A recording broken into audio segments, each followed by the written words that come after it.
ಚೀನಾದಾಗ ಸನಾತನ ಧರ್ಮವನ್ನ ಅಲ್ಲಿ ಮಂದಿ ಪಾಲನೆ ಮಾಡಕತ್ತಾರ.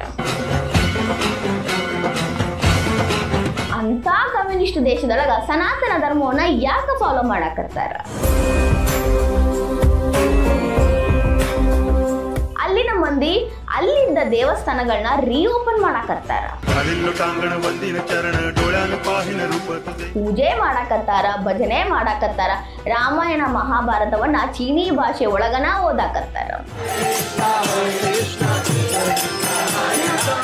ಚೀನಾದಾಗ ಸನಾತನ ಧರ್ಮ ಹಿಂದಿನಿಂದ ಐತಿ ಅನ್ನೋದಕ್ಕ ಹಲವಾರು ಪುರಾವೆಗಳದಾವ.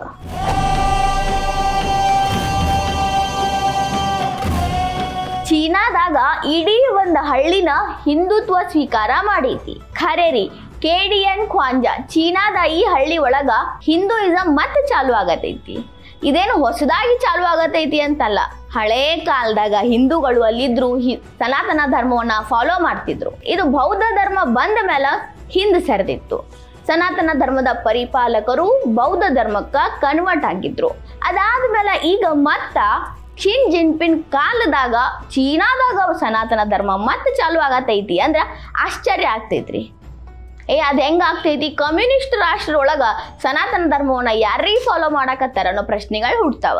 ಅಂತ ಕಮ್ಯುನಿಸ್ಟ್ ದೊರೆ ಹೆಂಗ ಅದನ್ನ ಚಾಲು ಮಾಡಾಕ ಬಿಟ್ಟ ಅಂತಾನು ಕೇಳ್ಬಹುದು. ಇಡೀ ಊರನ ದೇವಸ್ಥಾನ ವಾಪಸ್ ಓಪನ್ ಮಾಡಾಕತ್ತಾರ, ಪೂಜೆ ಮಾಡಾಕತ್ತಾರ. ದೇವಸ್ಥಾನ ಇಲ್ಲ ಅಂದ್ರೂ ಮನೆ ಒಳಗ ಪೂಜೆ ಮಾಡೋ ಕೆಲಸ ನಡೆಸ್ಯಾರ. ಶತಮಾನಗಳ ಹಿಂದಿನಿಂದಾನು ಸನಾತನ ಧರ್ಮ ಚೀನಾದೊಳಗ ಇತ್ತು ಅನ್ನೋ ಪುರಾವೆಗಳದಾವ. ಸನಾತನ ಧರ್ಮವನ್ನ ಪಾಲಿಸ್ತಿದ್ರು ಅಂತ ಈಗೂನು ಚೀನಾದಾಗ ಬದುಕ್ತಾರಲ್ಲ ಅವ್ರು ಹೇಳ್ತಾರ, ನಮ್ಮ ಮುತ್ತಾತ ಈ ದೇವ್ರನ್ನ ಪೂಜೆ ಮಾಡ್ತಿದ್ರು, ನಮ್ಮ ಮುತ್ತಜ್ಜಿ ಈ ದೇವರ ಈ ವಂಶಸ್ಥರು, ಇದೆಲ್ಲಾ ಮಾತುಗಳು ಕೇಳಿ ಬರ್ತಾವ. ಇಷ್ಟೆಲ್ಲ ಇದ್ದ ಮೇಲೂ ಬೌದ್ಧ ಧರ್ಮವನ್ನ ಪಾಲ್ಸಾಕತ್ತಿದ್ದವ್ರು ಈಗ ಮತ್ತೆ ನಮಗ್ ಸನಾತನ ಧರ್ಮ ಬೇಕು ಅಂತ ಸನಾತನ ಧರ್ಮದ ಕದ ತಟ್ಟ್ಯಾರ. ಹಲವು ಹಳ್ಳಿಗಳೊಳಗ ಹಿಂದೂ ಧರ್ಮದ ಕೀರ್ತನೆಗಳು ಕೇಳಿ ಬರಾಕತ್ತಾವ.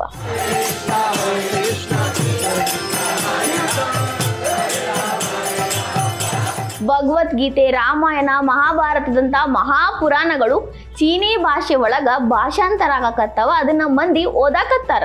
ಕೆಲವೊಂದು ಗುರುತುಗಳು ಹೇಳ್ತಾವ, ಚೀನಾದೊಳಗ ಹಿಂದಿನಿಂದ ಸನಾತನ ಧರ್ಮದ ಆಚರಣೆಗಳು ಇದ್ವು ಅಂತ. ಆರ್ಕಿಯಾಲಜಿಕಲ್ ಎವಿಡೆನ್ಸ್ಗಳು ಅದಾವ. ಹಲವಾರು ಕಟ್ಟಡಗಳ ಮೇಲೆ ಅವು ಈಗೇನು ಮ್ಯೂಸಿಯಂ ಅಂತ ಚೀನಾದವ್ರು ಮಾಡ್ಕೊಂಡಾರಲ್ಲ, ಅವೆಲ್ಲ ಮೊದಲು ದೇವಸ್ಥಾನಗಳು ಇದ್ವು ಅನ್ನೋ ಪುರಾವೆಗಳು ಸಿಗ್ತಾವ. ದೈತ್ಯ ಕಂಬಗಳದಾವ, ಅದ್ರ ಮೇಲೆ ಹಿಂದೂ ದೇವಾನು ದೇವತೆಗಳ ಮೂರ್ತಿಗಳದಾವ.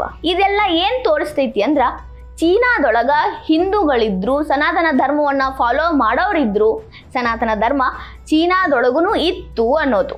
ಯಾವಾಗ ಬುದ್ಧಿಸಂ ಚೀನಾದೊಳಗ ಬಂತಲ್ಲ ಅವಾಗ ಸನಾತನ ಧರ್ಮದ ಆಚರಣೆ ಕಡಿಮೆ ಆಯ್ತು ಅಂತ ಹೇಳ್ತಾರ. ಚೀನಾದೊಳಗ ಚೆಂಜೋ ಅಂತ ಹೇಳಿ ಒಂದು ಊರೈತಿ, ಅದರೊಳಗ ಒಂದು ಮ್ಯೂಸಿಯಂ ಐತಿ, ಬಹಳ ದೊಡ್ಡ ಮ್ಯೂಸಿಯಂ. ಅದು ಮೊದಲು ದೇವಸ್ಥಾನ ಇತ್ತು, ಹಿಂದೂಗಳು ಅಲ್ಲಿ ಪೂಜೆ ಮಾಡ್ತಿದ್ರು. ಅದನ್ನ ಕ್ಷಿನ್ ಜಿನ್ಪಿನ್ಕಿನ್ನ ಮುಂಚೆ ಇದ್ದವರು ಮ್ಯೂಸಿಯಂ ಆಗಿ ಮಾಡಿದ್ರು. ಆದ್ರ ಅದ್ರೊಳಗಿರುವಂತ ಕೆಲವೊಂದು ಮೂರ್ತಿಗಳು, ಕಂಬಗಳು, ಇನ್ನು ಕೆಲವು ಚಿಕ್ಕ ಚಿಕ್ಕ ವಸ್ತುಗಳ ಮೇಲೆ ಹಿಂದೂ ಧರ್ಮದ ಗುರುತದಾವ. ಉಗ್ರ ನರಸಿಂಹ, ಕೃಷ್ಣ, ರಾಮ ಈ ರೀತಿಯ ಮೂರ್ತಿಗಳು ಚಿಕ್ಕ ಚಿಕ್ಕದಾಗಿದ್ರು ಅಲ್ಲಿ ಇಟ್ಟಾರ ತೆಗ್ದ ಹಿಂದ ಹಿಂದೂಗಳಲ್ಲಿ ಇದ್ರು ಅಂತ ತೋರಿಸ್ಕೊಡಾಕ. ಈಗ ಮ್ಯೂಸಿಯಂ ಅನ್ನ ಹಿಂದೂಗಳು ನಮಗ್ ಮತ್ತೆ ದೇವಸ್ಥಾನ ಆಗಿ ಮಾಡಿ ಕೊಡ್ರಿ ಅಂತ ಕೇಳತ್ತಾರ. ಯಾವ ಹಿಂದೂಗಳು ಅಂದ್ರೆ ಚೀನಾದಾಗ ಮತ್ತೆ ಸನಾತನ ಧರ್ಮವನ್ನ ಯಾರು ಆಚರಣೆ ಮಾಡಕತ್ತಾರಲ್ಲ ಅವರು. ಅದಷ್ಟೇ ಅಲ್ರಿ, ಈ ಚೆಂಜೋ ಅನ್ನೋ ಊರಿಗೆ ಸನಾತನ ಧರ್ಮದ ಹೆಸರು ಇತ್ತು. ಜಂಬೂ ದ್ವೀಪದ ಸಂದರ್ಭದಾಗ ಇದಕ್ಕ ಹರಿವರ್ಷ ಅಂತ ಕರಿತಿದ್ರು. ಈಗ ಇದಕ್ಕ ಚೆಂಜೋ ಅಂತ ಕರೀತಾರ. ಇಲ್ಲಿ ಒಂದು ಸ್ಟ್ಯಾಚ್ಯೂ ಐತಿ ನೋಡ್ರಿ, ಇದು ಶಿವನ ಮೂರ್ತಿ, ಶಿವನ ಸ್ಟ್ಯಾಚ್ಯೂ. ಆದ್ರೆ ಇದು ಬುದ್ಧಿಸಂಗ ಕನ್ವರ್ಟ್ ಆಗಿರೋ ಹಂಗ ಮಾಡ್ಯಾರ. ಅಂದ್ರೆ ಇದ್ರೊಳಗೂ ಸ್ವಲ್ಪ ಮಟ್ಟಿನ ಬದಲಾವಣೆ ತಂದು ಬೌದ್ಧರು ಇದನ್ನ ತಮ್ಮ ದೇವರು ಅಂತ ಕರ್ಕೊಂತಾರ. ಆದ್ರ ಮೂಲತಃ ಇದು ಒಂದು ಶಿವನ ಮೂರ್ತಿ ಆಗಿತ್ತು. ಬುದ್ಧಿಸಂ ಸಂಬಂಧಪಟ್ಟಂಗ ಈ ಮೂರ್ತಿಗೆ ಹೆಸರು ಬದಲಾಯಿಸ್ಕೊಂಡಾರ. ಈಗ ಹಳ್ಳಿಗಳೊಳಗ ನರಸಿಂಹನ ದೇವಸ್ಥಾನ ರೀಓಪನ್ ಆಗೈತಿ. ಅಲ್ಲಿ ಕೀರ್ತನೆಗಳು, ಭಗವದ್ಗೀತೆ ಹೇಳಕ್ಕೂ ಸ್ವಾಮಿಗಳ ಬರ್ತಾರ. ಹಳ್ಳಿಗಳಿರೋ ಜನ ಈ ಟೈಮ್ನಲ್ಲಿ ಹೋಗಿ ಕೀರ್ತನೆ ಮಾಡಬೇಕು ಅಂತ ಶಿಸ್ತನ್ನ ಫಾಲೋ ಮಾಡಕತ್ತಾರ. ಅಂದಂಗ ಇವರಿಗೆಲ್ಲ ಸನಾತನ ಧರ್ಮದ ಬಗ್ಗೆ ಮತ್ತು ಒಲವು ಮೂಡಿಸಿದವ್ರು ಯಾರು? ಚೀನಾಕ್ ಹೋಗಿ ಅದನ್ನು ಕಮ್ಯುನಿಸ್ಟರ ಆಡಳಿತದಾಗ ಈ ಧೈರ್ಯ ಮಾಡಿದವ್ರು ಯಾರು? ಈ ಪ್ರಶ್ನೆ ಉಟ್ಕೋತೈತಿ. ಅವರು ಇಂದ್ರಯುಮ್ನ ಸ್ವಾಮಿ ಅಂತ, ಅವರೊಬ್ರು ಅಮೇರಿಕನ್ ಇಂಡಿಯನ್ನರು. ಅವ್ರು ಅಲ್ಲಿ ಹೋಗಿ ಸನಾತನ ಧರ್ಮದ ಬಗ್ಗೆ ಬೋಧನೆ ಮಾಡಕತ್ತಾರ. ಈ ರಾಮಾಯಣ ಮಹಾಭಾರತ ಗ್ರಂಥಗಳನ್ನ ಚೀನಿ ಭಾಷೆ ಒಳಗ ಭಾಷಾಂತರ ಮಾಡಿದ್ದು ಇವ್ರ ಕನಸು ಅಲ್ಲಿ ಒಂದು ಇಸ್ಕಾನ್ ತೆಗಿಬೇಕು ಅಂತ. ಅದಕ್ಕಾಗಿನ ಅಲ್ಲಿ ಮಂದಿನ ಹಿಂದೂ ಧರ್ಮಕ್ಕ ಸನಾತನ ಧರ್ಮವನ್ನ ಪಾಲನೆ ಮಾಡುವಂಗ ಮಾಡಿ ಅವರ ಮನಸ್ಸೊಳಗ ತಮ್ಮದೇ ಆದ ಸಂಸ್ಕೃತಿ, ಕಳೆದೋಗಿರೋ ಸಂಸ್ಕೃತಿಯನ್ನ ಮತ್ತೆ ಚಿಗುರ್ಸಾಕತ್ತಾರ. ಅಲ್ಲಿನ ಮಂದಿಗೆ ಸನಾತನ ಧರ್ಮದ ಮಾರ್ಗದರ್ಶನ ಮಾಡಕತ್ತಾರ. ದೇವರ ಪೂಜೆಯಿಂದ ಹಿಡಿದು ಪ್ರತಿ ಒಂದನ್ನು ಕಲಿಸ್ಕೊಡಕತ್ತಾರ. ಚೀನಾದೊಳಗ ಸಂಸ್ಕೃತನೂ ಇತ್ತು ಅನ್ನೋ ಪುರಾವೆಗಳನ್ನ ತೋರಿಸ್ಕೊಡಕತ್ತಾರ.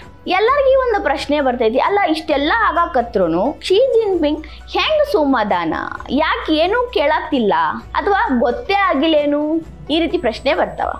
ಆದ್ರೆ ಅದಕ್ಕೆ ಉತ್ತರ ಏನು ಅಂತಂದ್ರ, ಎಲ್ಲಾರ್ಗು ಅಲ್ಲಿ ಪೂಜೆ ನಡೆದೈತಿ, ಸನಾತನ ಧರ್ಮ ವಾಪಸ್ ಪುನರುತ್ಥಾನ ಆಗತೈತಿ ಅನ್ನೋ ಬಗ್ಗೆ ಗೊತ್ತೈತಿ.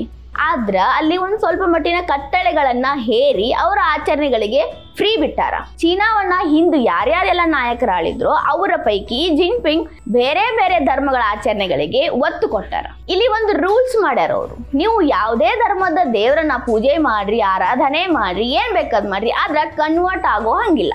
ಒಂದು ವೇಳೆ ನೀವು ಕನ್ವರ್ಟ್ ಆಗಬೇಕು ಅಂದ್ರೆ ಸರ್ಕಾರದ ವತಿಯಿಂದನೇ ಆಗಬೇಕು. ಅದಕ್ಕಂತ ಕೆಲವೊಂದು ರೂಲ್ಸ್ ಅಂಡ್ ರೆಗ್ಯುಲೇಷನ್ಸ್ ಇದಾವ, ಅದನ್ನ ಫಾಲೋ ಮಾಡಬೇಕು. ಅದ್ರ ಜೊತೆಗೆ ಈ ಹಳ್ಳಿಗಳೊಳಗೆ ಏನೈತಲ್ಲ, ಈ ದೇವಸ್ಥಾನಗಳು ಇದ್ವು ಅಂತ ಏನು ಹೇಳಿದ್ನಲ್ಲ, ಅವೆಲ್ಲ ಮ್ಯೂಸಿಯಂ ಆಗ್ಯಾವ, ಒಂದು ಪ್ರವಾಸಿ ಸ್ಥಳ ಆಗೈತಿ.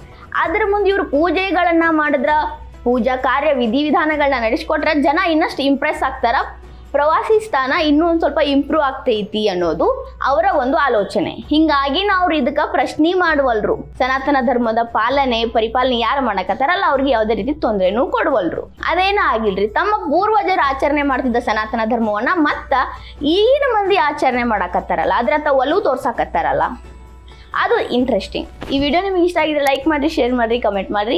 ಇಂಥ ಹೆಚ್ಚಿನ ವಿಡಿಯೋ ನೋಡಕ್ಕೆ ಹೊಸ ದಿಗಂತ ಡಿಜಿಟಲ್ ಚಾನಲ್ಗೆ ಸಬ್ಸ್ಕ್ರೈಬ್ ಆಗ್ರಿ.